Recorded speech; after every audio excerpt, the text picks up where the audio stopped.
Not me whistling. I can't do it.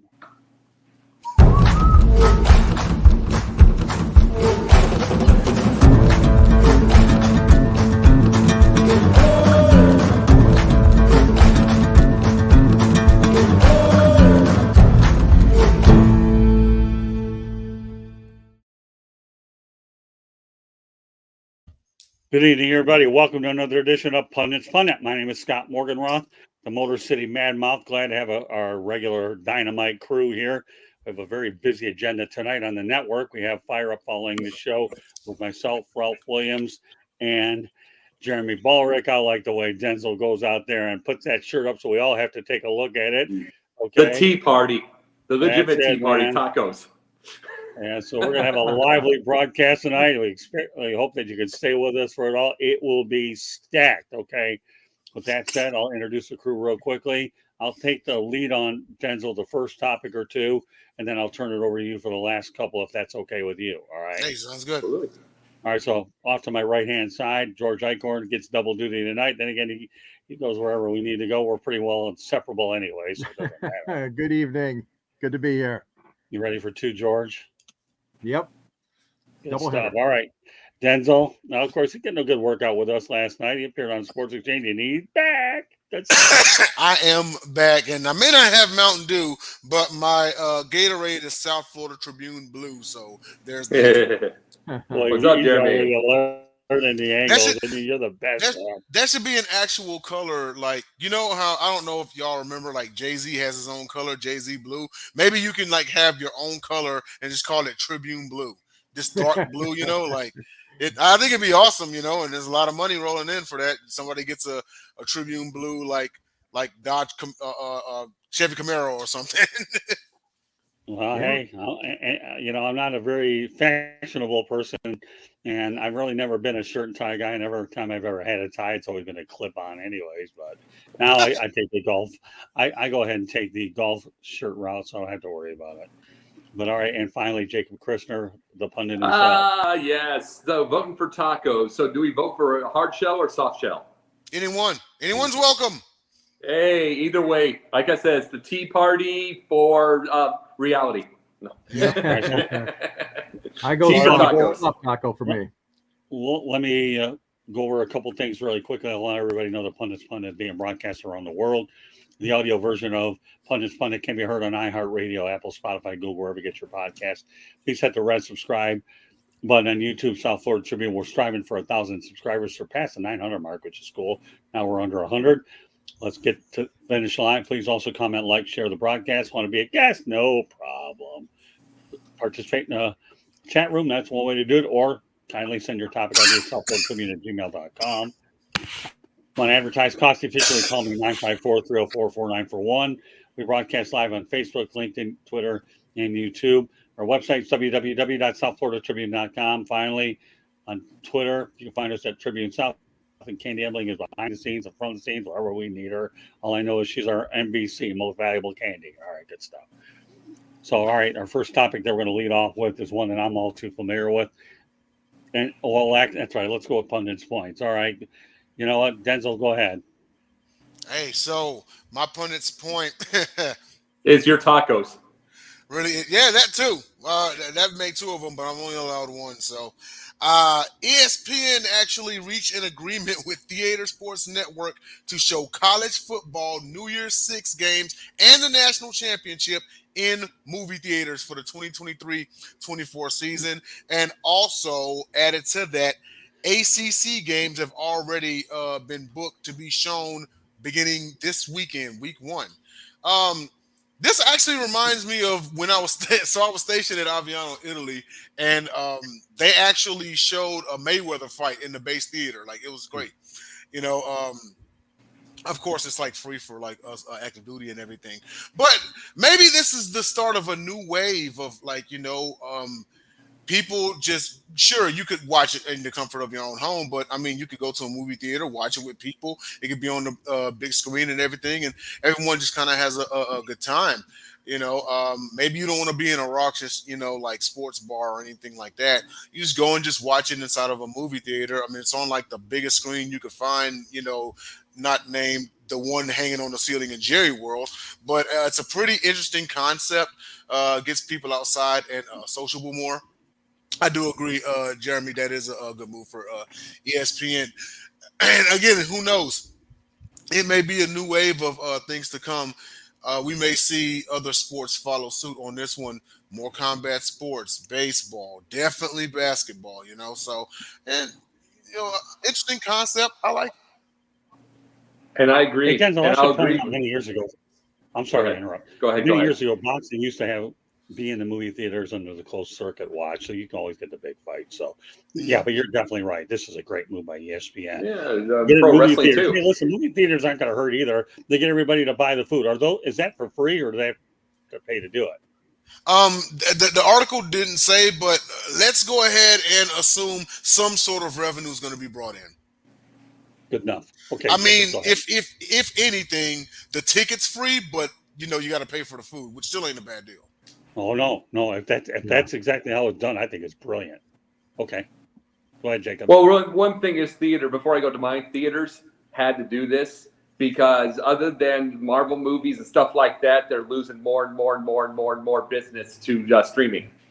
It goes straight to everything. So they're gonna all go out, and we're already getting fewer AMC's and fewer all those type of theaters. We're not gonna get independent ones left. So you might as well do something to try to get this. Maybe this opens up theaters now that you can do this. But okay, I'm gonna go to mine. Taylor Townsend. This was she's basically a top 100 tennis player in the world. A few years ago, Patrick McEnroe had said to her, essentially, "You're too fat," and she really was. She really was well overweight. Her point was that it was constantly, I want to be someone that big girls can look up to.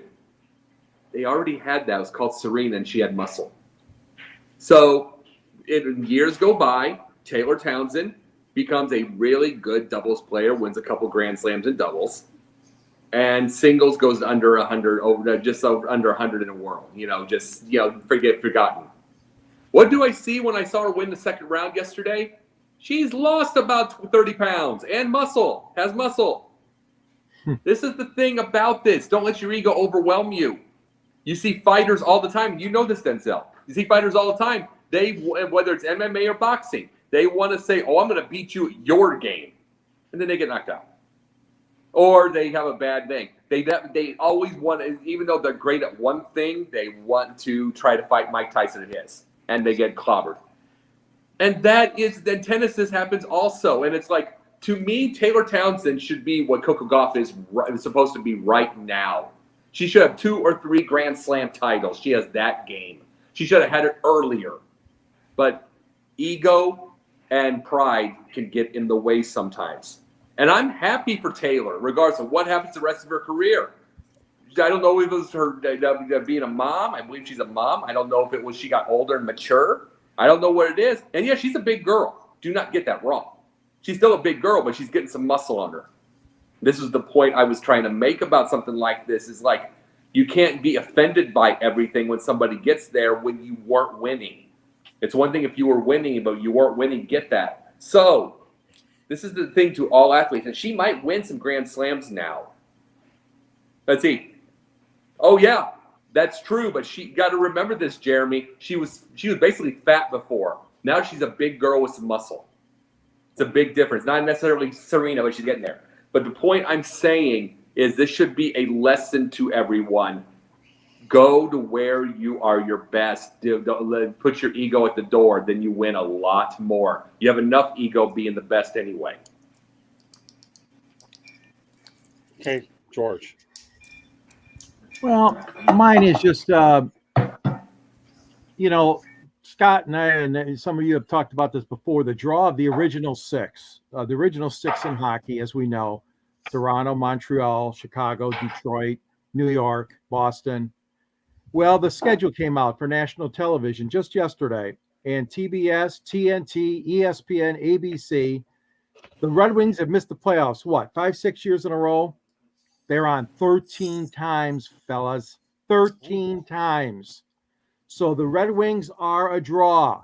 And Scott, you've been preaching this, so hats off to you, my friend, because I know darn well that the Red Wings deserve that more than anybody. You know, they're once proud franchise, but no, Steve Yzerman is doing the right thing. He's building this team back up the way it's supposed to be. But 13 games for national television is an achievement with the new hockey schedule coming out. And of course, it's front loaded with all kinds of games involving the Rangers and the Bruins and the Flyers and the Capitals. But here in Detroit, having the Red Wings on that often is a feather in the cap of Steve Yzerman and obviously the staff and the players with the Detroit Red Wings. So I'm very proud of that. It's another sign that, yes, there is hope in this town for hockey to get back to its glory days. It might not be this season, but boy, oh boy, they're trying hard. And I give the credit to Yzerman for trying to put this team back together, which was left in a shambles by a guy who I really liked as general manager, Kenny Holland, but he kind of reached the end of the ropes with the Red Wings. Well, I'll tell you this also, the thing about Yzerman, he's being allowed to build this slow, and they're winning more games each and every year. Absolutely. Each and every year that they're there, and he's building slow. What these teams, this is what I want to start seeing everybody, and I hope Ryan Poles does it for the Bears, building it slow and then getting year after year after year winning, and I hope it happens. All right, let me pick again. George, real quick. That move is great. Y'all deserve it. But this is one of these things where, you know, history's kind of on your side. Because, like you said, the Red Wings are a draw. You know who else is a draw? The Lakers. You know who else is a draw? The Dallas Cowboys. No matter how great or sorry they're doing, they're going to get the prime time. They're going to get the primetime games, you know. So now it's going to be up to Steve Yzerman to turn that around and make the best of these 13 appearances. Absolutely. All right, let me piggyback off of some great comments now. As if George wasn't good enough, we had two more that were even as good. Here's the deal. Red Wings. Okay, 25 years in a row. Make the playoffs, right? What do they have? 11 Stanley Cup championships in their pocket, right? Yep. Who the heck do you think is grateful for the Red Wings' success? Fox and NBC. Because when the NHL was starting to pick up popularity here, the Red Wings carried them on their back. They did. When the Red Wings are competitive and they're really good, the NHL is better.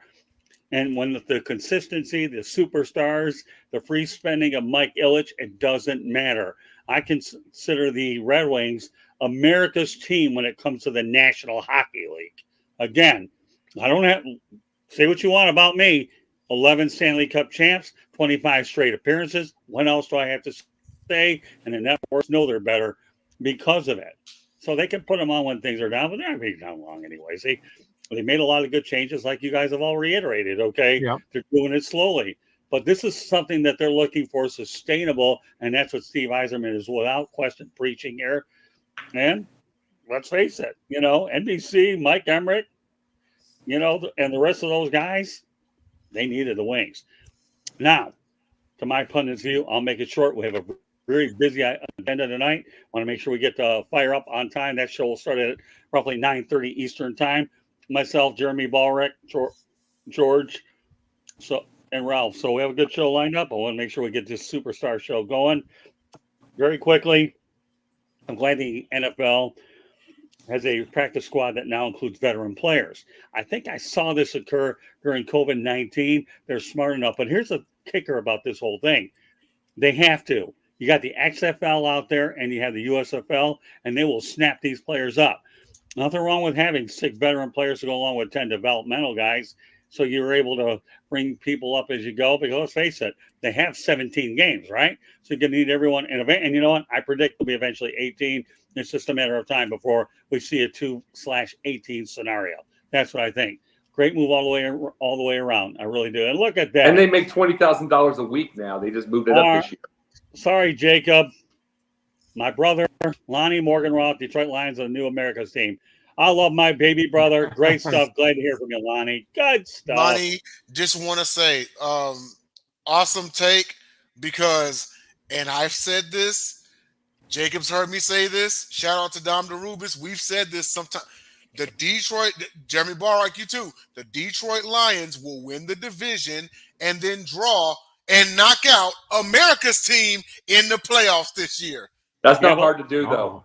But let me go ahead and seriously connect to what Lonnie is saying. The last time the Detroit Lions won a playoff game was against the Dallas Cowboys, Yes, 38-6. And by doing so, okay, that's other than the fact that the last time the Lions won a championship was any kind was on my birthday 5 years before I was hatched on December 29th, 1957. Also, promotion while Lonnie's on the line here is we will be doing some shows out of Black Rock Bar and Grill Corporate out in Wixom, Michigan. We're hoping to get up there right around April or so to coincide with the NFL draft. So we're working on some details with Lonnie, my nephew Brandon, and my other nephew Brock, and the rest of those groups. So we're going to have some really good live shows. George will be there, Jeremy, and we'll see whoever else comes along the way. So, yeah, I mean, it's wishful thinking. Right now, we'd like to see another playoff win, but if they're America's team, hey, you know what? They at least on Thanksgiving, and you're guaranteed one game a year. So, And good stuff, Denzel, Lonnie. what do you think of this? Trey Lance being the quarterback of that playoff game. Oh, Jesus Christ. Yeah, no. Let's not bring religion in here now. Otherwise, I'm going to get Satan. You're getting Why, Allah on you. why do you You'll say get that, Allah. Jacob? Are you wishing Dak gets hurt? No, I never wish on anything like that. I was just wondering why you said it that way, though. No, I'm just saying, just imagine that because he could get hurt anyway. If Trey Lance is quarterback in that playoff game, you could put George Eichhorn under center for the Lions, and they win by 2 touchdowns. Well, even with, you got to realize if he becomes the quarterback, he's going to lose even more hair than he already has. I'll stick with Teddy Bridgewater. All right, well, why don't let's move on to our first topic. We got 4 strong ones, and this is one that hits me a little bit closer than most of the other ones that are out there. We're going to talk about the Pensacola Blue Wahoos put their entire stadium on Airbnb. Well, there's a history with this, okay? I know the owner, Quint Studer, real well, and he did this before to make sure that he was able to gain some income during COVID-19. And you want to talk about a shrewd businessman, Quint Studer is it. This guy owns the Pensacola Blue Wahoos, and he also owns the Beloit Snappers. So, believe it or not, our affiliate with the Miami Marlins. So he's done this before, and now what's interesting about the fact is, number one, what makes Quint such a stand-up guy is when I had him on one of my shows a long time ago, he told me that I would be more than happy to host me to do some broadcasting up there, and I did like 4 to 6 innings, trying to remember, with Joe Garagio's grandson, Chris Garagiolo. So, first of all, Quint Studer is a man of his word. It was neat to be able to go to a few games up in Pensacola, and he runs a first-class operation. Make matters even interesting, his name is all plastered all over Pensacola all day long. So, he's obviously a very community-oriented individual. So, let's turn up the clock. Now, the Pensacola Blue Wahoos, as I mentioned, AA affiliate of the Miami Marlins, have their entire stadium listed on Airbnb. But here's what you're going to get, okay? For $5,143 a night, the rental includes 10 beds in the clubhouse, full access to the field all night, batting practice, food, merchandise add-ons, full tour, on-call staff. Now, here's what's interesting about that. It's not a bad value if you have 10 people contributing to it. But the real kicker, if you haven't been to Pensacola, Florida at all, okay, is that ballpark is situated on a body of water. And if that isn't one of the prettiest locations I've ever seen a stadium, especially in a smaller community, find me one. Blue Wahoo Stadium should be on any baseball bucket list, especially if you're traveling ballparks. It's that good. But yeah, Jeremy, you're right. Okay, this is a very savvy move for Quint Studer. But again, and here's the thing. My brother-in-law, Steve Ebling, went ahead and introduced me to him. And you want to talk about the powerful nature of LinkedIn. I met him on LinkedIn, and he does a pretty good job returning messages. So, Quint, if you're out there listening to the show, great. You'll always have my deepest thanks, not only for the play-by-play, but the ability to do a show together and all we've done. And time will tell if him and I have time to do more. But it's been great. Hope to add more to the equation. With that said, that's what you got. A very shrewd businessman going back to the Airbnb situation. and something that he used for revenue when things were down during COVID-19, and now he's back at it again. That's what I've got to say. That's why I want to take the lead on this. So you know what? I'm going to flip over my partner, George Eichor. What are your thoughts about what Quinn Studer did? Well, it's very creative, I got to admit. I wonder about liability, insurance. You get a bunch of younger people that take over and they wreck the place. I mean, is he thinking about all of the other things that could happen? You know, we had a situation when Toronto, when the Sky Dome was first open, where a couple were making love way in the hotel room in center field. Okay, so they had to change the hotel arrangements out in center field in Toronto. I mean, it's a creative idea, but I hope he's got plans for extra security. And, there could be a lot of things going on there overnight. And, he's got a stadium that he's got to protect. It's an asset. I'm just speaking out loud here. I mean, he's got to make sure he's got, as the saying goes, all his bases covered. But so did the two people in Lake of Love. Here, you know what Quinn's answer will most likely tell you? Okay, Sure. Been there, done that. Okay, did it before COVID-19. He knows what he's doing. You guys can only take my word because I've interacted with him, but been there, done that, and this guy will know the insurance ins and outs. Now, are you saying it's one person at 5,100, or it could be 10 people, or do they all have to pay? You have 10 beds, so I imagine he's going to be able to rent it out to multiple people. Okay. I said 10 beds. Okay, that means, I'm not a math genius and I'll never pretend to be one. Let's keep it interesting in the family. My late father-in-law, Fred Ebling, was a math teacher, although I never passed his class anyways. Thank God I got his daughter instead. But still. It's $510 a piece for 10 people then. Okay, I got you. And with those accommodations, and he's been there, done that before. You got to go out there and look at the Facebook posts or anything connected. You talk about the most scenic. Don't worry. Been there, done that is what they'll probably tell you. All right, Denzel. Man, I'm hearing all of this, and I'm hearing a little bit of like Jerry Jones, Jerry World type deal. Right. I mean, it's not a bad deal. $5K a night. The guests are actually allowed in the clubhouse. They got TVs, couches, ping pong tables. Of course, you can order food and beverage packages. Anyone who's ever, because they do the same thing with cruise tickets. If you want a drink package, you got to buy it and add on to it. So, I mean, I love his mind behind it. And I agree, like all of the stuff that, George mentioned and whatnot. But being a business owner for as long as he always has to, just like with any business decision, he has to take the cons into consideration as well before forming his decision. Okay, do the pros outweigh the cons? Okay, then all right, we'll go ahead, because nothing's perfect, right? Well, the pros outweigh the cons. We'll just deal with the little stuff. Cross that bridge when we get there. We'll go ahead and go. If the cons outweigh the pros, nope, it's a no-go. So I'm sure unless you're Dan Snyder. Yeah, of course. But and not only that, but he's not the only one. He may be a shrewd operator, but he's not the only one. He has advisors around him, I'm sure, that give him the ins and outs about this whole thing.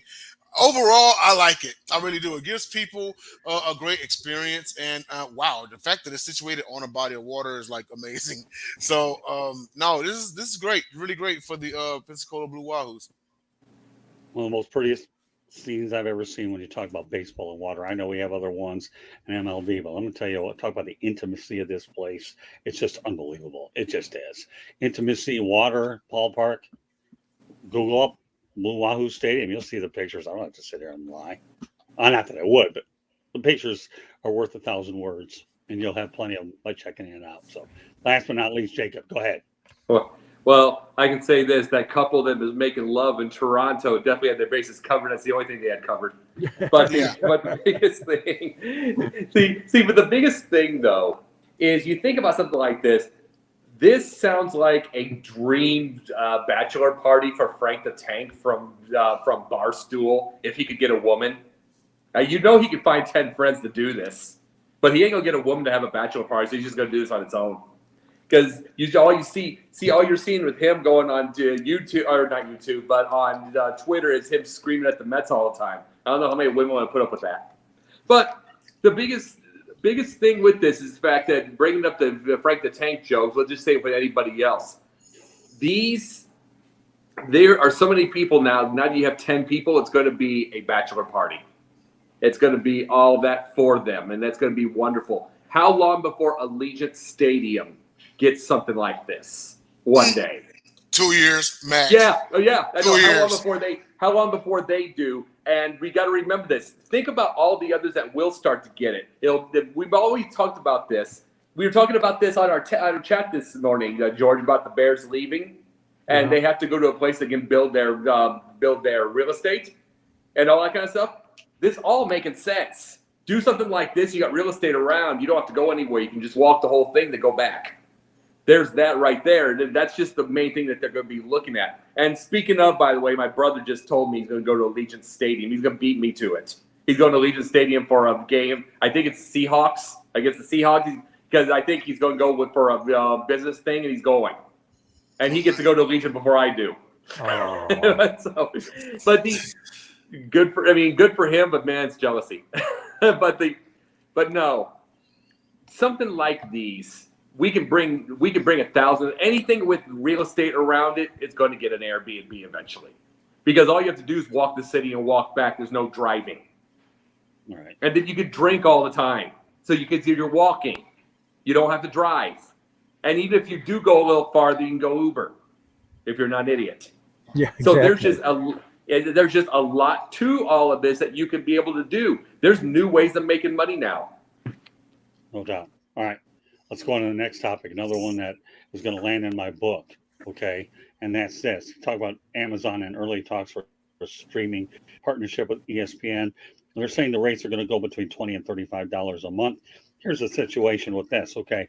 The rates, I think, are going to be dependent on a couple of things. Number one, on the higher side, if this partnership eventually goes to fruition, right? It's going to include the NBA and NHL, which would be dynamite for Amazon to add. I don't know what they would do with some of the ESPN shows. I don't know whether there's any interest in them. So I won't say any comment one way or the other on it. But you think about it. What could make this a very enticing move for these two to be partners, college football, NBA, NHL. And they already have the NFL. So again, this is just another indication here of where streaming is going. And when you have Amazon and ESPN talking about it, that's for this age range. This price range is. Now, if I were going to make an uneducated guess, I would say the more properties that you have, I would say it'll be 35 on the high side, not 20. But that's just my opinion. And yes, this will be added to my new book that'll be coming out eventually called Old School Media versus New School Media in the streaming section. But when you brought this up, the timing could not have been more impeccable than that. So what I'm going to do again, and then Denzel, you're going to take over the next two topics after this round, okay? Roger. George Eichhorn, let's talk about Amazon and ESPN. Do you think that's a good fit? Well, being old school, I'd rather not see it happen, but I think that it sounds like it might be a good fit.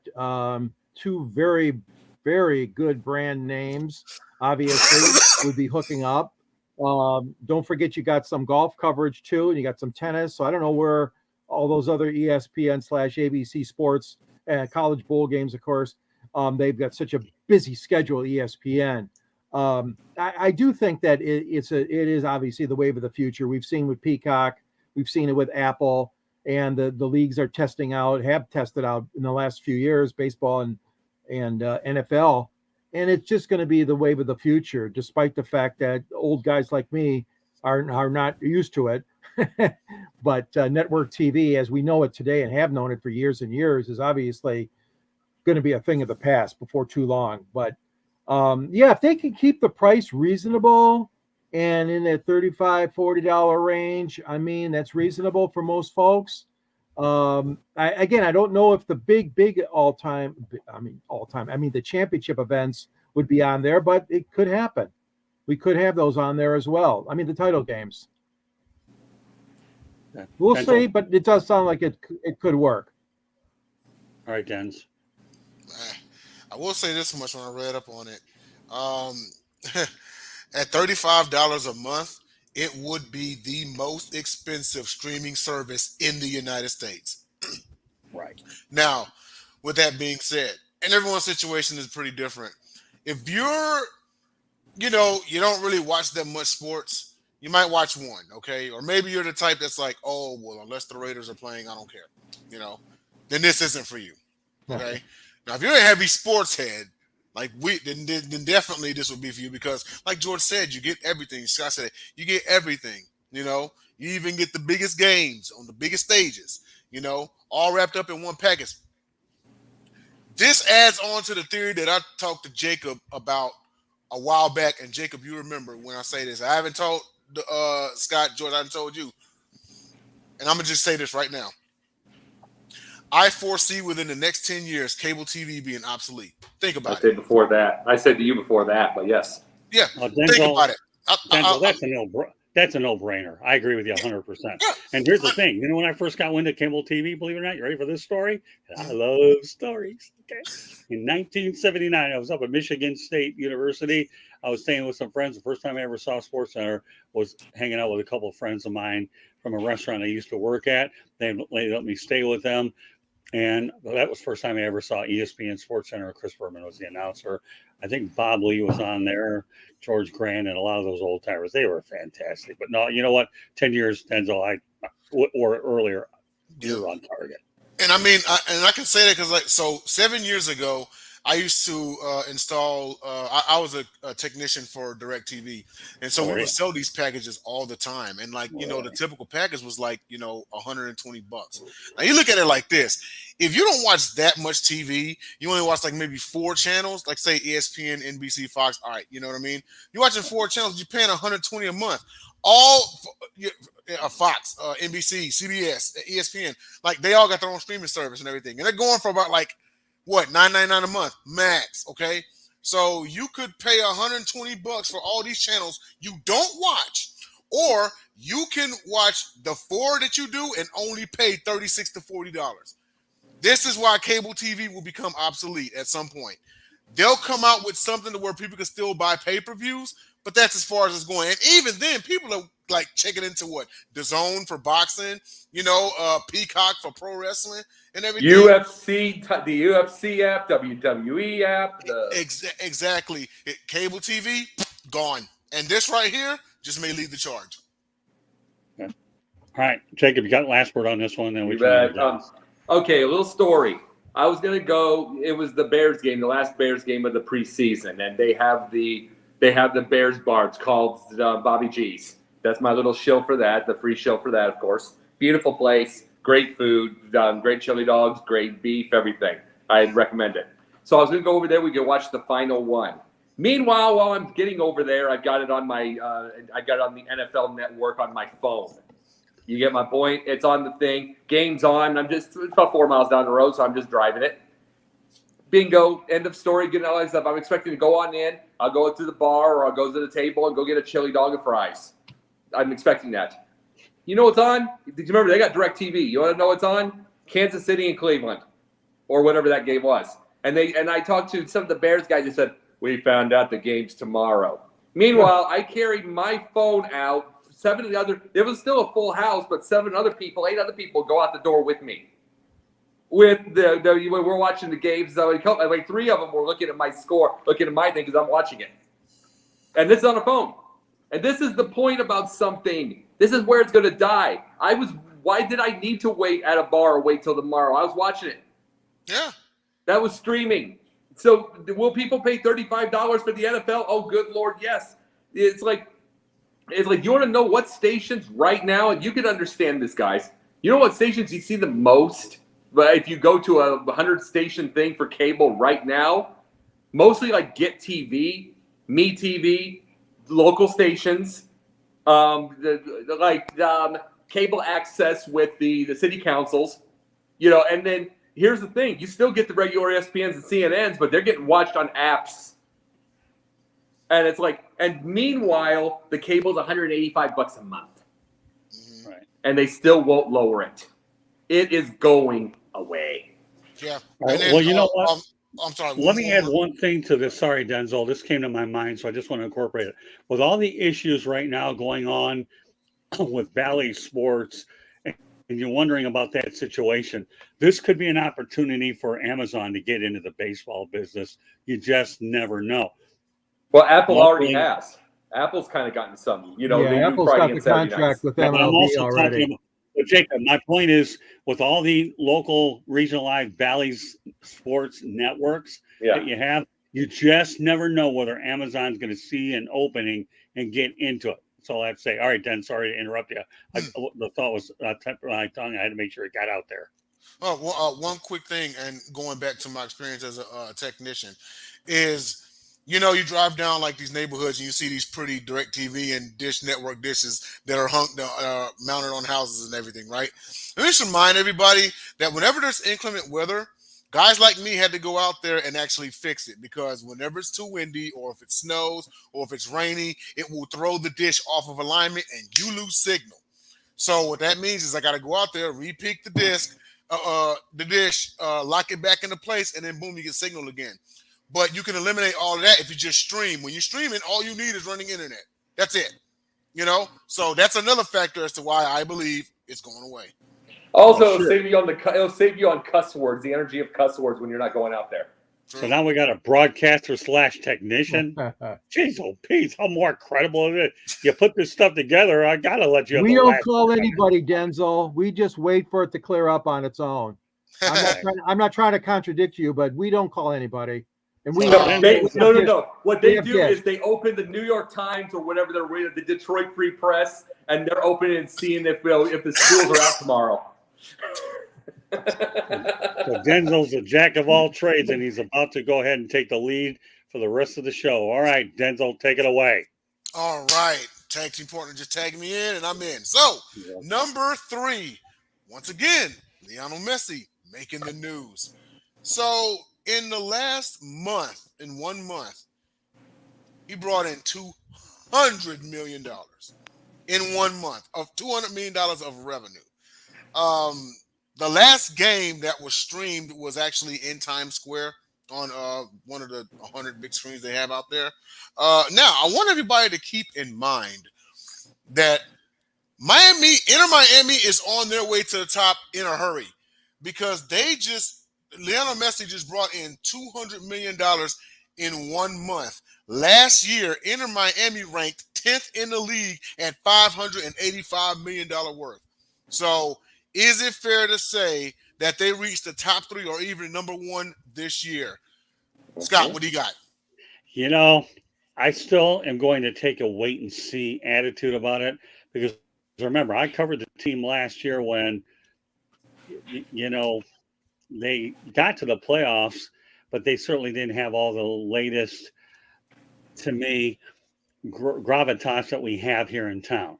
Yes, Lionel Messi's been an incredible addition, and not because of them, Pioneer Park, down in Miami, or I think it's, I'm trying to remember the name, it eludes me, but they're building a new stadium in Miami worth $25,000, and they're going to renovate that district, and it's going to be a great thing. Everybody knows that South Florida has always been a good soccer area. I go back to the Fort Lauderdale Strikers days, and that's where I actually got one of my first starts as a writer, and I needed a full-time beat, and that was one of them. At that time, I covered the Fort Lauderdale Yankees and the Miami Dolphins, Miami Hurricanes. So I think it's Miami Freedom Park now that I think about it. It comes back to me. Thank you. But the whole thing is there's no question in my mind that Inter Miami's heading in the right direction. But did you see the score they had last night against Nashville? They went ahead, drew 0-0, and Lionel Messi proved he was human and didn't score a goal. I don't know if you guys noticed that. That's no indictment against Lionel Messi. He, to me, is a league changer. He really is. There's no question that Phil Neville, by the way, is a coach that I worked with last year, and yet inside of a year, he's gone. I mean, you think about an organization that takes 180. This took a 360 is what it did. It really did within the last year. So it's good that, Times Square, they can stream it and do whatever they've got to do. I never thought this was unthinkable. But I guess it's attributed to where technology's gone, and the different numerous ways that you can go out there and get shows. And as far as I'm concerned, Inter Miami looks awfully good in this thing. They really, really do. And now we're learning more about being able to go out there and stream it in Times Square. That's unheard of. Then again, I think this whole show should be retitled "Unheard of" because we've already hit the 3 topics that are unheard of, anyways. But Jacob, good title, anyways. But that's what No you problem. know. Yeah, more power for Inter Miami, and I just think it's amazing what Lionel Messi. But let's not put too much on this guy. Okay, he just came here, and he's going to need the off season to make sure he can freshen his legs a little bit, play a lot of extra soccer. But you know what? They're going to get a fresh start in 2 years and 25, and the area has definitely benefited by his presence of building soccer in this market without a doubt. Right. And I'm sitting here thinking about everything you said, and I mean it's the bright lights of Miami. It's almost like LeBron coming to Miami all over again, right? Someone just as polarizing as Messi, and regarded at any given time the 1 or 2 best soccer player in the world. And it's like now he's here, and that's the beauty behind them getting this revenue. And you mentioned Messi being human, because he may be the best soccer player in the world, but at the end of the day, he's human. It's like that question that we've always asked about LeBron and Tom Brady: when is Father Time going to catch him? You would think this would be the time to take some of that revenue you're bringing in and go build that man a team, because I'm sure he didn't just come to Inter Miami just to play soccer. He wants another trophy under his belt. Yeah, and I should point out too, we talk about Miami Freedom Park, right? Well, the current facility is 19,000 or 21,000 if they've expanded it. Drive Pink Stadium, that's a great place. I can tell you right now, many, many organizations would love to have that in Fort Lauderdale, which I think is more centrally located. But I understand that David Beckham said they were building it in Miami, and the area that they're talking about building in Miami is fantastic from what I've heard. So, but Drive Pink Stadium, and I've been there, like I say, as I mentioned last night, okay, it's a great facility. And they have a great training center, which used to be on the site of Fort Lauderdale Stadium as well. So things are looking awfully good. So, all right, just want to incorporate that before you go around. Oh, no problem. I mean, don't get me wrong. They got a whole lot going for themselves, like building and everything. But we all know the fastest way to get people in the seats is to win. Messi did not come to South Beach to just look at women tan all day. He wants an MLS Cup. With that being said, swinging on over to George. He could go to Italy for that, and he could go to Morocco for that, or he can go to anywhere to see a woman tan. Been there, done that. Even I've done that. George, on you, buddy. Well, the value of the Miami franchise is going to go up as long as he's there, if he's part of it. Or like you're saying, the key is going to be building it and building upon it, the new stadium and other additional revenue that can come forward. But you're talking about a league here that turned its back on Detroit. You're talking about a bunch of owners and a commissioner who said, "Oh, I don't want Dan Gilbert's money. I don't want Martha Ford's money, and I don't want Tom Gore's money." So to hell with them. That's what I say. You snubbed Detroit. No, you gave franchises, expansions to every city under the sun. But no, you snubbed Detroit because you says, "Oh, no, you can't play in Ford Field. We want a foot soccer only stadium." So all that being said, I don't follow the league after what they did to Detroit. Am I happy for Inter Miami? Of course. This is a good move. Obviously, getting somebody of that value. And it's been done before with Pele and Trevor Francis. Right. Yes, Scott. Hey, George, I'm with you all the way there, too, because I've always wondered, you know what? You had the Atlanta team and Seattle playing in football stadium. Exactly. Why did stay Detroit in any good when you can, and especially the Atlanta facility? Jacob, obviously you live in that area. I saw the Jaguars take on the Falcons there. What do they call them? Atlanta United, I think is what they're called over there. Yep. And they section off, I believe, a certain thing, and they got. So you're telling me it's okay in Atlanta, but not Detroit? It doesn't make sense at all. There was not a good reason for them to deny Detroit. If there was other reasons, please let us know. But Dan Gilbert even had a plan to build a new soccer-only stadium on a site that's right near Ford Field, but it never got started. But all that being said, anytime you get a star quality, an athlete like this, plus his persona is just worldwide attention, it's a good thing. So it doesn't surprise me. I really think that things are going to, grow for that league. It's just not going to grow where I'm at. Yeah, and isn't the space where the Silver Dome isn't it still open, or is there something built there now? No, they're building like Amazon and warehouse type of buildings like that Oh, there. The okay. space that's open, they still haven't decided where's the Palace where the Pistons played. They haven't decided what's going to go there yet. But no. They wouldn't want to build a soccer only stadium. They want to have it downtown somewhere where all the other stadiums are downtown. Right. Oh, okay, that makes sense. Yeah. Well, yeah, excellent take on it. I definitely would feel. I mean, I see George is going off right now, and I had memories of when Bud Adams took the Oilers out of Houston. Like, screw that guy, But Art Modell, Cleveland Browns. Oh boy, yeah, Jim, or the coach. Irsay. You know what I mean? Yeah, I like it when George. You know what? I like it when George goes off, man. I've seen it over the years. Yeah, and I was just like, dude, isn't it the other way around? Scott's usually the aggressor, and like he just kind of passed that baton to George. George, I mean, Scott's usually the aggressor, and George is kind of like Kwai Chang Caine from the Kung Fu. Yeah. Yes. Yeah, but you know what? How you doing? Let me tell you something here. You got to understand this foursome here. George Eichhorn has a trigger point too, and you just hit it, and you hit it big. No sports in Oakland County. I used to love sports in Oakland County. Here's how we had it worked out over the years. I took the Lions and the Pistons a lot more. George, you got the Tigers and the Red Wings and the Red Wings. So every now and then we would cross into counties. I would go down to Wayne County to do the Wings and the Tigers. But we knew our boundaries. I loved Oakland County. He was a Wayne County boy, although I was born in Wayne County back in the day, way back then, six decades ago. No, absolutely. And I was going to bring that up, Ballreich. I was going to bring that up along with mine. We're going to round up but I love it when Eichhorn goes off. It's a beautiful thing. I do too. Yeah, and he's justified. I mean, it's like you got all these plans to put a team in place, like you have to do nothing, and then you just get denied. Yeah, something under the table's going on. That might be another talk for another day. Yeah, and that is true. I was going to bring because I knew those numbers. I knew those numbers. So it's about Detroit. Yeah, minus 3%. Atlanta just hit 7 million people.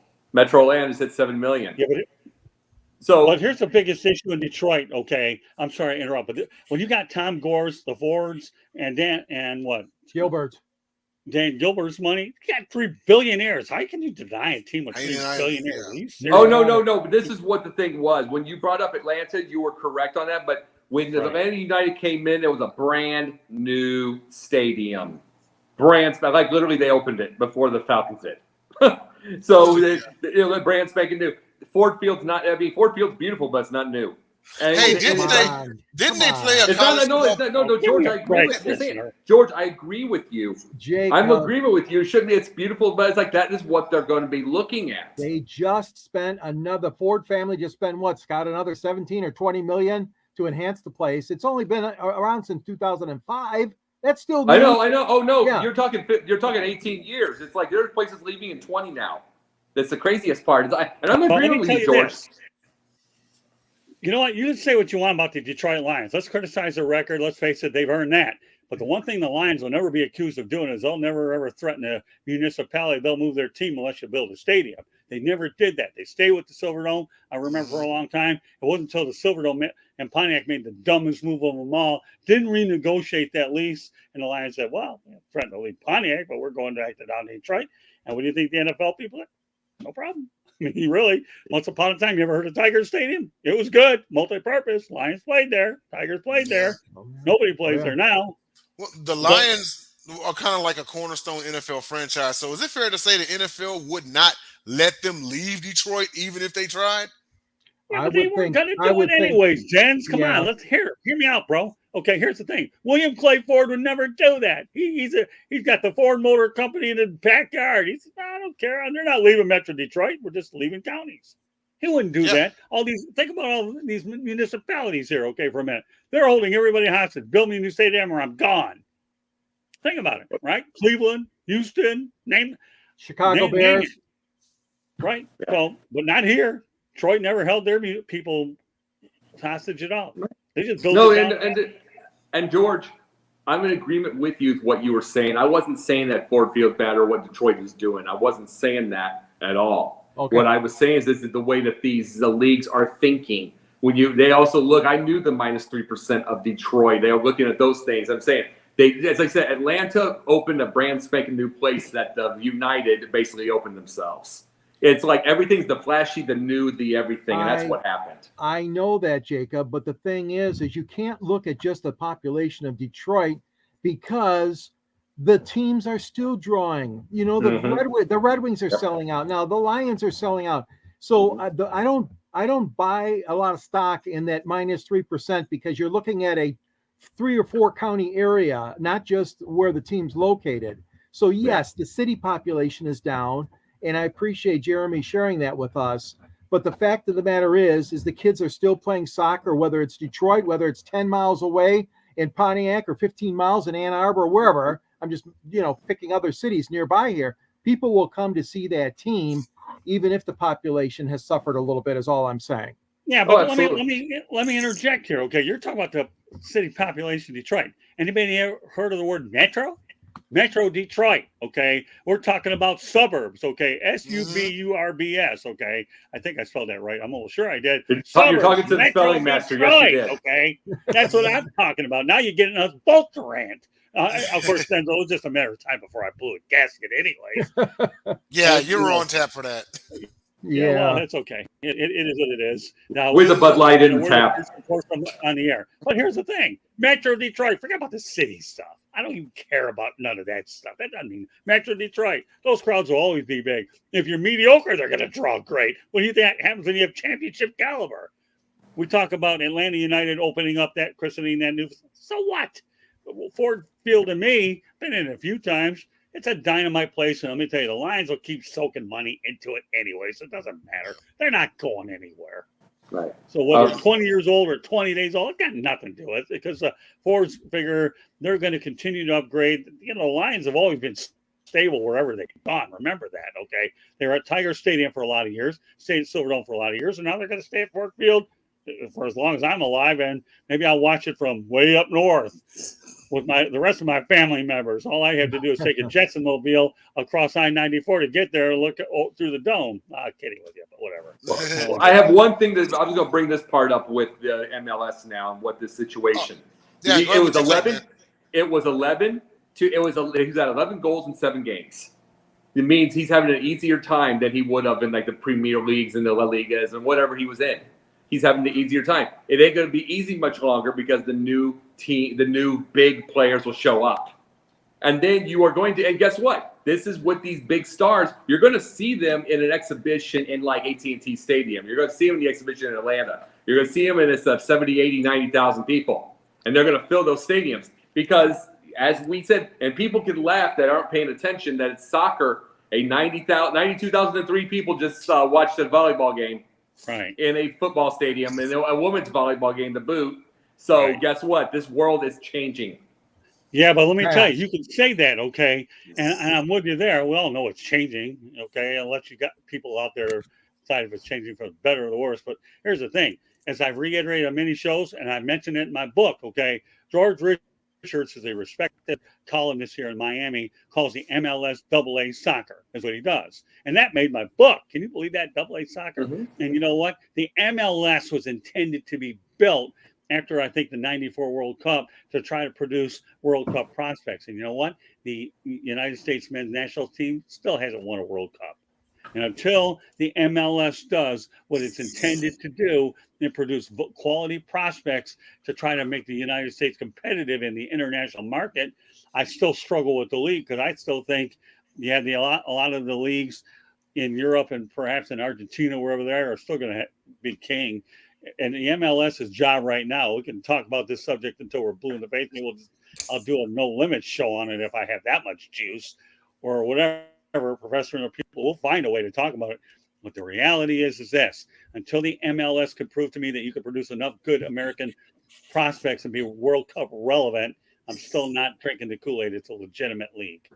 That's a very good point, Scott, that you bring up about that, because the United States has never been ever even close to tasting a championship in the World Cup. That being said, they are going to host it again, but we don't know when. I mean, they got the Olympics coming up in Los Angeles again, but the World Cup, obviously, what a great job they did in '94 when it was here. And the Silverdome, yes, they did play games at the Pontiac Silverdome. I covered those games, and it was fun. And they grew grass inside the Silverdome, which was unheard of. So Wow. Detroit loves soccer. They were able to get 2, 3, 4 games in that early round of '94's World Cup, thanks to guys by the name of Roger Faulkner and Gordon Preston and people like that. And I think Roger Penske was involved. So Detroit has a taste for soccer. They sell out every game in a small town called Hamtramck, Michigan, which is it was a Polish town in Detroit boundaries. Hamtramck, if you don't know the history of it, was all founded by the Polish folks. But now it's a multi-ethnic town.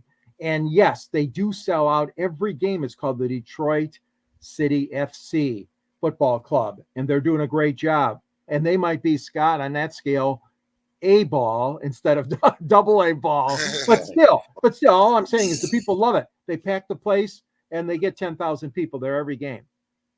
Okay. Excellent. Okay. Hey, let's see. Well, I think we dragged this topic out pretty good there, didn't we? Yeah, this is actually a really good one. We'll go on to our final topic here. One real quickly, I was going to say, you're right, but one real quickly here, I was going to say this. You talk about the United States winning a World Cup, never winning it, I mean. Here's the thing. You watch the world despise us when it happens. Despise us. And I'll tell you why.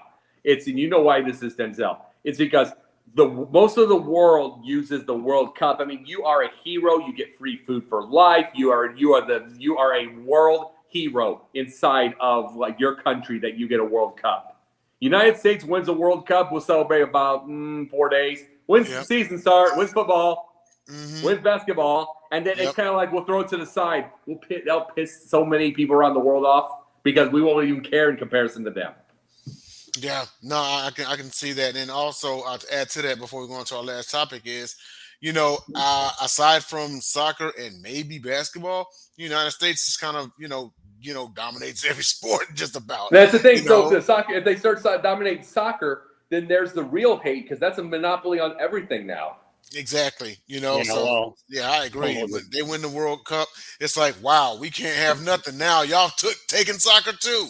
Yeah, well, don't hold your breath on that one for a while, so you're okay on the international world. No, we're fine. We're fine on that. Yeah, Iran will get their chance. Well, on to our last topic here, and that is Luis Rubiales and Spain's women's soccer. So those of you all who don't know what happened, so La Roja defeated England 1-0 in a pretty huge victory, seeing as they beat England. So Luis Rubiales actually kissed the midfielder Jennifer Hermoso. He said it was consensual. Hermoso felt violated. The team refused to play. They refused to take the field. And the Spanish Federation is now threatening legal action. And just this past weekend, Rubiales was suspended by FIFA. So, wow. A real huge mess on one's hands. Start over with Scott. Scott, what do you got on this one? Actually, no, wait. You said you wanted to go last. I'm sorry. Yeah. They wanted me first. All right, we'll go in reverse. So, Jacob, what do you got? All right. Here's the thing. This isn't, and I'm just saying this for the world, United States, the cities, the counties, everything. This isn't Entourage anymore. This isn't, you watched Entourage, right, Denzel? Mm-hmm. This isn't Vinny Chase saying his little things and taking one little word, doing a wink and taking the woman back. You do have to, the game's still there for men, for women, but you have to work a little harder. You can't just touch them anymore. This isn't James Bond, Sean Connery anymore.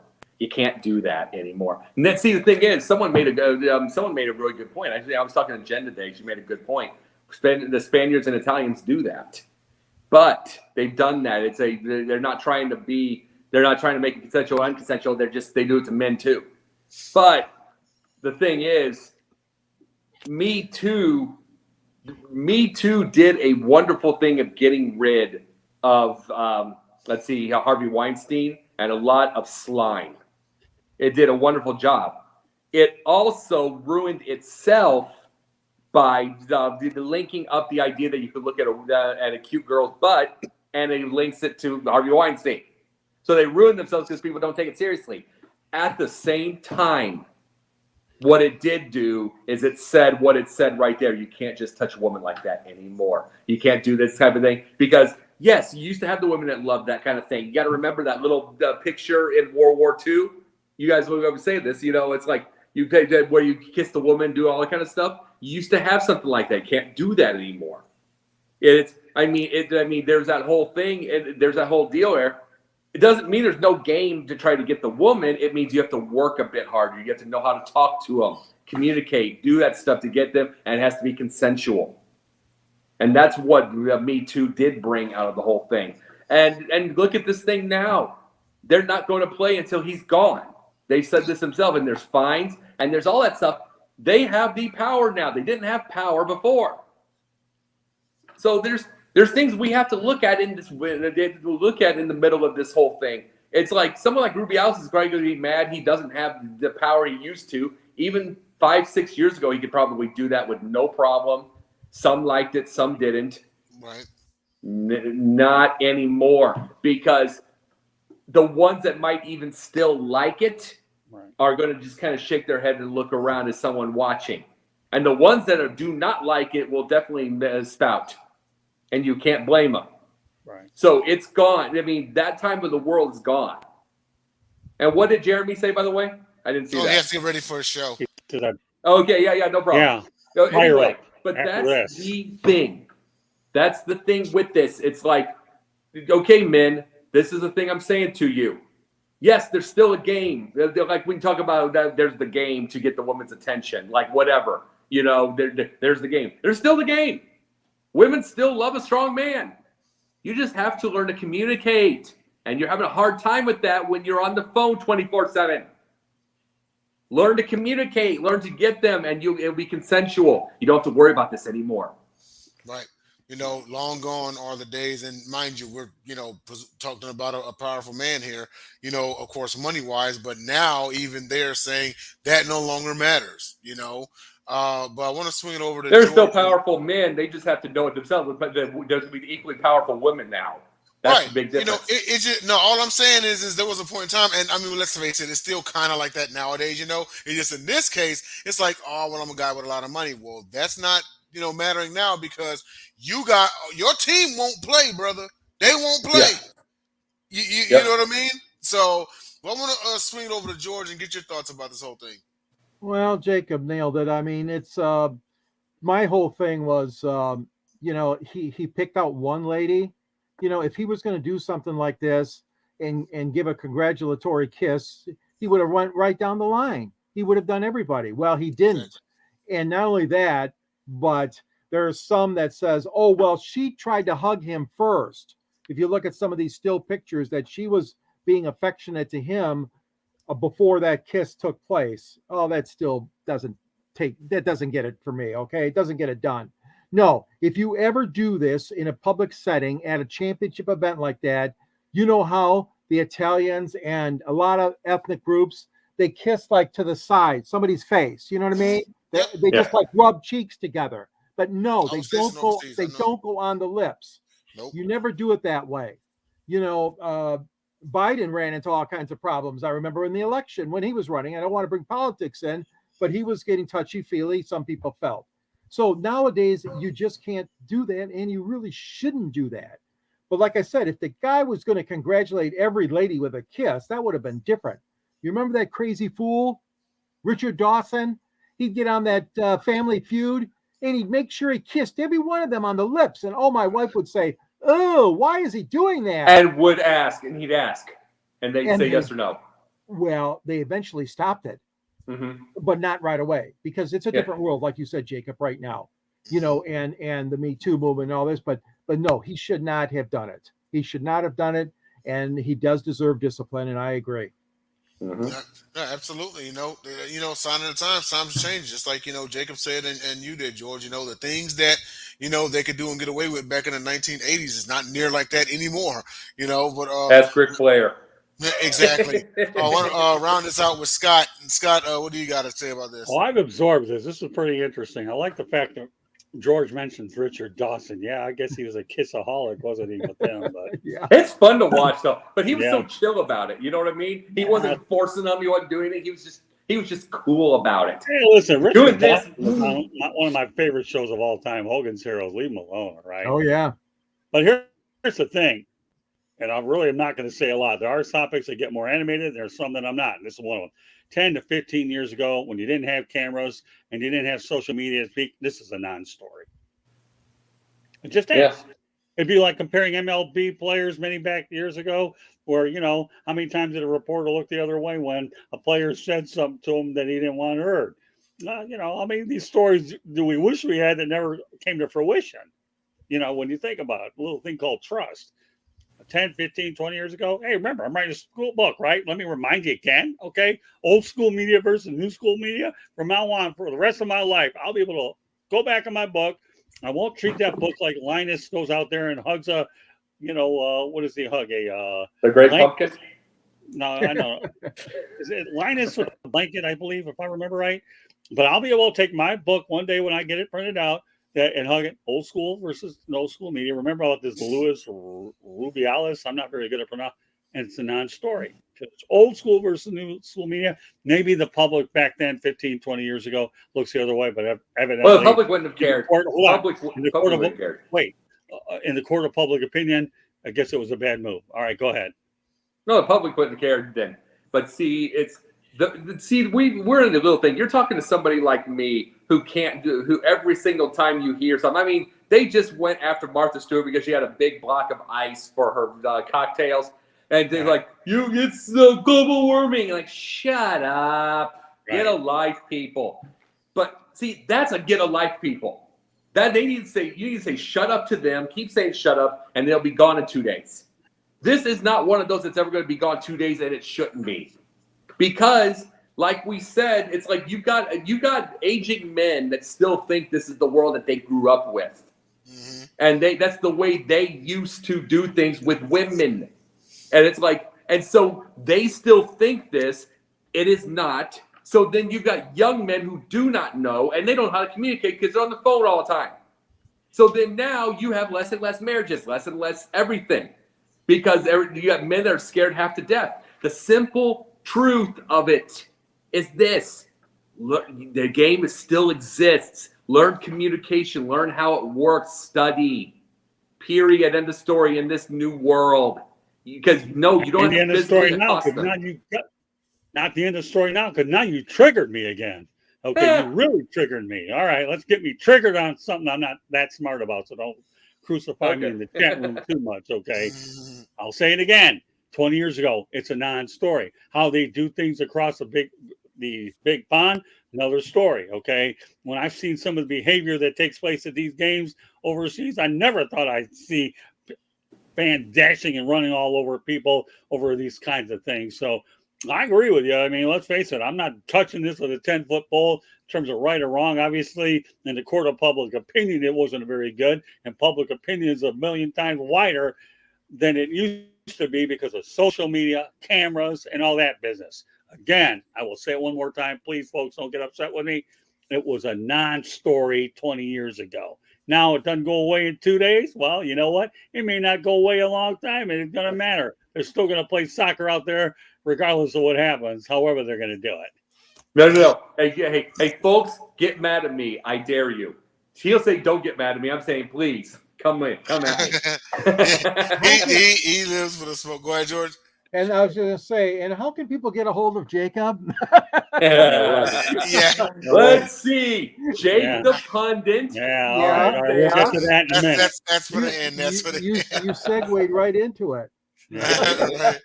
But actually, toward the end of the show now, and I want to swing it over to the valedictorian of Tribune University himself, Scott Morgan-Rath, for the valediction. Take it away. Oh, Denzel, I knew I had to get you to go out there and build the prompts up again, as you so kindly did when you were on the other on another network. But here we go. All right, that concludes this edition of Pundit's Pundit. There was no shortage of energy and information on this, and again, there never really is. And this is why we've assembled this foursome, and just as other individuals will eventually circulate into this, and now the four of us are hogging the stage for ourselves. It doesn't matter. Great job, though, Candy, in the chat room. We should be getting all the comments up, and Jeremy's participation has been nothing short of outstanding. But anyways, let me just go out there and say this again. Okay, that Pundit's Pundit is being broadcast around the world. The audio version of Pundit's Pundit can be heard on iHeartRadio, Apple, Spotify, Google, wherever you get your podcasts. And I emphasize to a lot of people that hearing it audio is just as important as seeing it on video, because not everybody has access to being visual. And that's the one thing we take pride at here. Please also hit the red subscribe button on YouTube South Florida Tribune. We're striving for 1,000 subscribers, over the 900 mark. Let's take her home. Please also comment, like, and share the broadcast. Want to be a guest? No problem.